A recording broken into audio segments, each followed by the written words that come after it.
Bismillahirrahmanirrahim. Assalamualaikum warahmatullahi wabarakatuh. Alhamdulillahirabbil alamin. Wa nusalli wa nusallim ala nabiyyina Muhammad ibni Abdillah wa ala alihi wa sahbihi wa man tabi'ahum bi ihsanin ila yaumiddin. Yang pertama yang kami hormati Ustadz Imam Fauzi selaku dosen pembimbing serta penguji tingkat 1.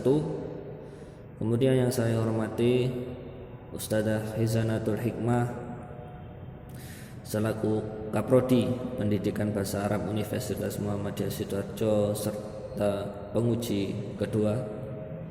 Dan yang saya hormati Ustadz Fareh Murzaki Amar selaku dosen Pendidikan Bahasa Arab serta sebagai penguji tingkat 3. Alhamdulillahirabbil alamin, puji syukur kehadirat Allah Subhanahu wa taala yang telah memberikan kenikmatan kepada kita semua sehingga kita bisa bertemu dalam ujian tugas akhir dengan keadaan sehat walafiat. Kemudian salawat serta salam semoga tetap tercurah kepada Nabi Muhammad SAW yang telah memberikan petunjuk kepada kita semua sehingga kita bisa membedakan mana yang baik dan mana yang buruk. Taib, di sini saya Fahmi Prasetyo Muhajir akan menjelaskan tentang hasil yang saya lakukan selama penelitian untuk saya jadikan tugas akhir dengan judul efektivitas pembelajaran isim mausul dengan cerita sejarah. Kenapa saya mengambil judul tersebut? Karena setiap yang saya baca di jurnal-jurnal ketika membahas isim mausul yang sering dibahas oleh peneliti lain yaitu tentang gramatikal atau leksiologi atau morfologi. Itu merupakan suatu pembelajaran atau kaidah ilmu nahwu yang dimana fokus dalam tata letak atau gramatikal itu sendiri. Akan tetapi di sini kami mengambil judul efektivitas pembelajaran isim mausul dengan cerita sejarah, yakni bagaimana pembelajaran isim mausul yang menyenangkan dengan cerita sejarah. Yang menjadi pendahuluan yakni atau yang melatar belakangi penelitian ini yaitu bahasa Arab merupakan bahasa yang luas, bahasa internasional, alat komunikasi, sehingga mempelajarinya sangatlah penting. Dan di dalamnya bahasa Arab terdapat unsur-unsur bahasa yakni mufradat dan tarokib. Isim mausul salah satu ilmu yang terdapat dalam ilmu nahwu. Banyak di antara peserta didik yang mengalami kesulitan dalam pembelajaran ini. Salah satunya metode pembelajarannya. Penggunaan cerita sejarah merupakan salah satu media dalam pembelajaran.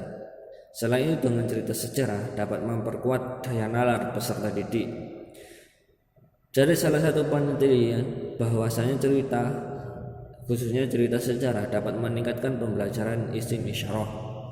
Akan tetapi penelitian ini menggunakan cerita sejarah untuk pembelajaran isim mausul, sehingga muncul suatu rumusan masalah yakni bagaimana pembelajaran isim mausul dengan cerita sejarah. Kemudian metode yang peneliti lakukan yang pertama yaitu menggunakan metode kuantitatif, di mana teknik pengumpulan data berupa kuesioner, wawancara dan observasi. Adapun untuk analisis yang peneliti lakukan yakni menggunakan analisis perbandingan dengan bantuan aplikasi SPSS, sehingga dapat menghasilkan yang pertama yaitu data reliability statistik, yakni di mana digunakan untuk menguji kelayakan kuesioner. Dan di situ menunjukkan bahwasannya menunjukkan hasil 0,693 dengan item 31, maknanya yaitu 31 soal atau kuesioner dinyatakan valid. Setelah itu soal-soal tersebut kami berikan kepada peserta didik sebagai acuan, sebagai pemahaman sebelum dan sesudahnya diadakan pembelajaran. Setelah itu kami uji lagi dalam aplikasi SPSS menunjukkan hasil parit simpel statistik, yaitu sebelum dan setelah cerita sejarah. Dan sebelum cerita sejarah menghasilkan rata-rata atau nilai yaitu 42,00. Kemudian kami berikan suatu materi yaitu cerita sejarah dan kami ujikan lagi dengan soal yang sama.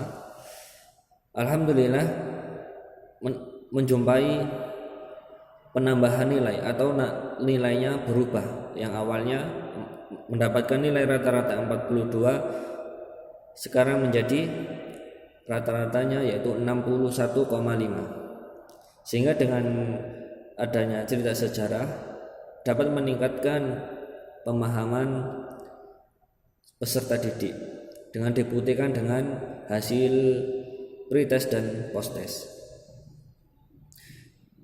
Kemudian peneliti mengujikan lagi yaitu korelasi apakah cerita sejarah berhubungan dengan pemahaman. Ternyata setelah dilakukan penelitian yaitu uji parit simple correlation menunjukkan bahwasanya tidak ada hubungan. Akan tetapi cerita sejarah dapat mampu memahamkan peserta didik dalam pembelajaran isi klausul.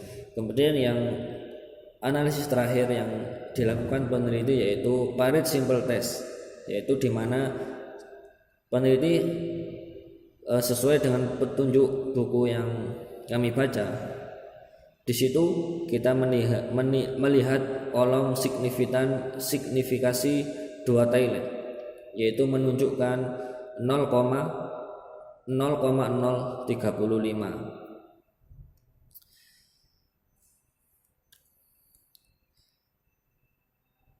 Sehingga dapat kami jadikan pembahasan sebelum melakukan peneliti menyiapkan kuesioner sebagaimana yang telah kami jelaskan tadi untuk mengetahui pemahaman bahasa Arab. Kemudian setelah menyusun kuesioner terdapat 31 item yang dinyatakan valid setelah dilakukan validitas.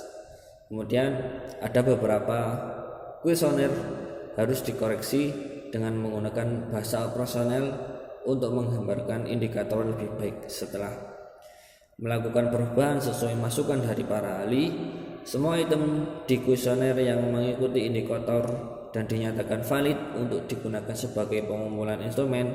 Selanjutnya peneliti menguji kuesioner untuk mengetahui validitas masing-masing item dengan total 8 responden.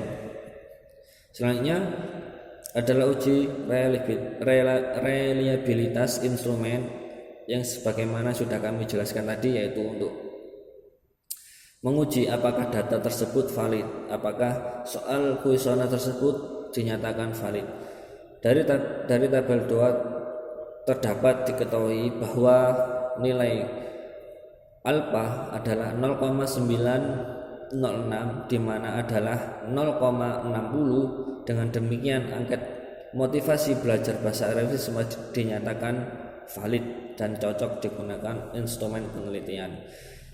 Setelah itu dapat kami tarik sebuah manfaat daripada penelitian ini. Yang pertama, penelitian ini diharapkan dapat memberikan pengetahuan terkait pembelajaran isi mausul yang lebih baik dan lebih menarik. Kemudian manfaat daripada penelitian ini yang kedua, yakni bagi pendidik dan pihak sekolah diharapkan dapat menjadi solusi atau cara pembelajaran ketika membahas isi mausul. Mungkin demikian yang dapat kami sampaikan. Kurang lebihnya kami mohon maaf yang sebesar-besarnya. Nasrun minallahi wa fathun qarib wa basyiril mu'minin. Nun wal qalami wa ma yasturun. Billahi fi sabilil haq fastabiqul khairat. Assalamualaikum warahmatullahi wabarakatuh.